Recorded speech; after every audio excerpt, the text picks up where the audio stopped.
Hello children. In the previous chapters, we were learning about things around us. Today, we are going to learn about our body. Starting with the 9th chapter, our skeletal system. We all know that matter is made up of molecules. Molecules are made up of still smaller particles called atoms. So there is something of all living things, something which is the smallest particle of all living things, and that is called cells. Cells are the smallest structural units of all living things. A number of cells combine together to get tissues. Tissues also perform a specific function. Tissues combine to form organs. We have a lot of organs in our body, isn't it? Heart, brain, lungs, liver, pancreas. There are different organs, kidney. They all are equally important also. A group of organs, they work for a common purpose. That is a common process to happen in our body for our life to go on properly. This group of organs are called organ systems. We have a number of organ systems in our body. Can you imagine a number of organ systems working in our body day and night? It's true, there are. So let us take a look at the different organ systems. I have listed here some of the organ systems and their functions.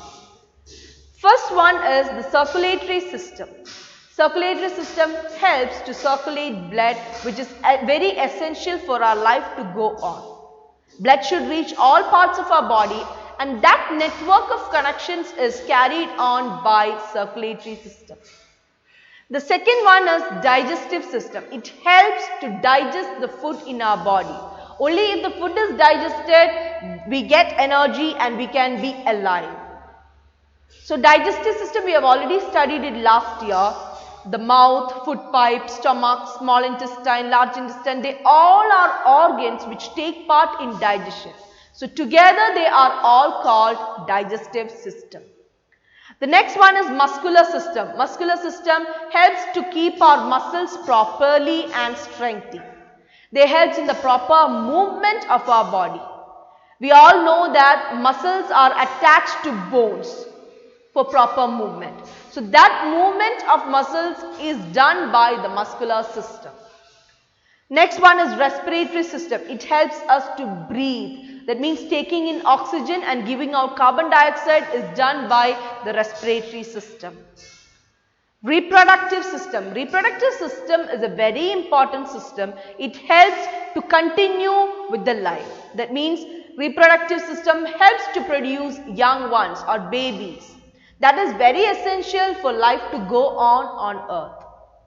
Next one is skeletal system. That is what we are going to study today. Skeletal system is a framework of bones. It gives shape, support and strength to our body, just like a outer covering of the body. Next one is nervous system. Nervous system is a system which controls the whole functioning of the body. All the functions in our body is controlled by nervous system, and it has the brain, spinal cord and our nerves. We'll study it in detail in next chapter. Okay. And the last one is excretory system, to remove the waste from our body. The waste will not be collected in our body, isn't it? It has to be removed, and that is done by the excretory system. So these are the main organ systems in our body. I hope you all know it. You have already studied it. So, and their functions are also written here. Okay. So now we can move on to our main topic, that is the human skeleton. See, the picture of human skeleton is shown here. Now, as we are seeing in the picture, human skeleton is a framework of bones. And these bones, they contain a fatty, soft substance inside them. Okay? The bones in our body, it consists of a fatty, soft substance called bone marrow. This bone marrow is not just simply kept inside our bones. It has a particular function to do in our body. The bone marrow produces the white blood cells, that is the WBC, and the red blood cells, that is the RBC. And they too have their own functions to do. WBC or white blood cells help us to fight against the foreign organisms that comes to our body, to invade our body. That means the germs which come to attack us. So we are fighting the germs with the help of WBC, that is produced by the bone marrow, which is inside our bones. And the red blood cells help to carry the oxygen from the lungs to the tissues. Only if it reaches the tissues, we will get energy from that, isn't it? So that carrying of oxygen is done by the red blood cells. And these are produced by bone marrow, which is filled inside the bones. Bone marrow is a soft, fatty substance. See, in this picture, you can clearly see this portion inside of the bone. You can see this portion, that is the bone marrow. It is marked there, bone marrow. Okay. Now, we can move back to the skeletal system. Okay. So, it is a framework of bones. Inside the bones, you have bone marrow. And it provides support, strength and shape to our body. Just like an outer covering, a framework. Okay. It encloses almost all the internal organs and protects them from injuries. If there was no skeletal system, all the injuries would have directly affected our internal organs and we would die faster, isn't it? So that does not happen because of this framework, a cage that protects the internal organs. Our skeleton is made up of, or it is divided into 4 parts. The skull, backbone, ribcage and limbs. Which are they? Skull, backbone, ribcage and limbs. We will study in detail about all these 4 parts of the skeleton. First, we can take the case of skull. See, I have shown the picture of skull. I know you all are afraid of seeing this, but no way, you have to study about it. So, skull consists of 22 bones. Can you imagine 22 bones in your skull? Skull means this whole head region is skull. Okay, it consists of 22 bones, out of which 8 flat bones are interlocked. Interlocking means they are locked in between. Interlocked, and they protect the brain. Okay, out of the 22, sorry, here there is a mistake. It is brain. Okay. Now it's fine.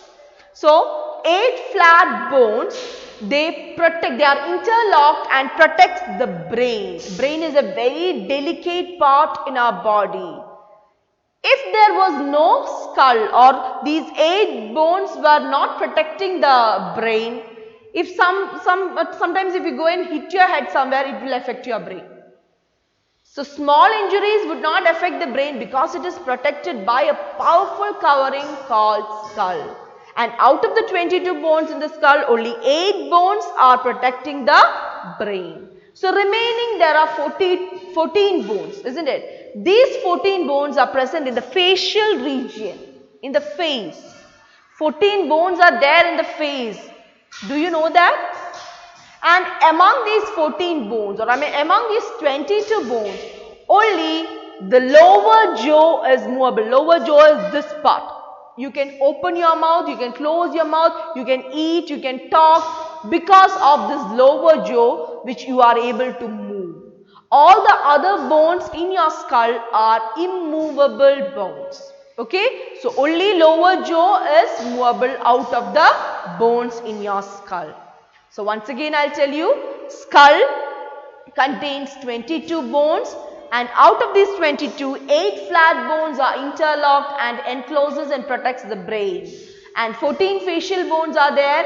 Among them, only the lower jaw is movable, which helps you to eat and talk. I hope it's clear. Now we can move on to the next part.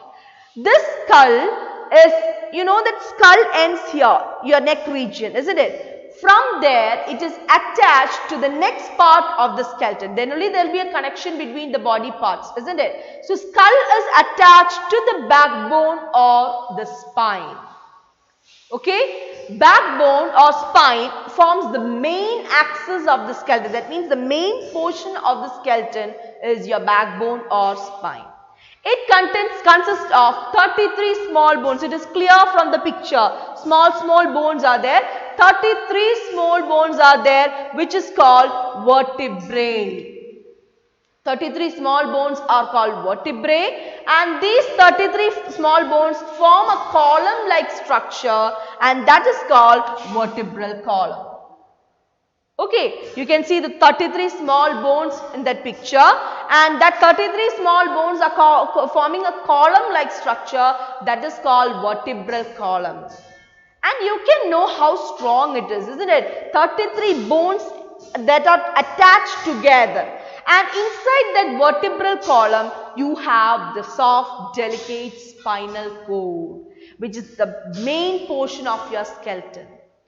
Okay, the spinal cord, which is the delicate part, is inside the vertebral column. See, I have shown the picture here, a long tube-like thing that is a spinal cord. It is protected by the bony vertebral column. That is why if somebody comes and hit you at the backbone, you are not affected easily, because of the strong vertebral column. So backbone, forms the main axis of skeleton. It consists of 33 small bones called vertebrae. They form a vertebral column which encloses the soft, delicate spinal cord. And next we are passing on to rib cage.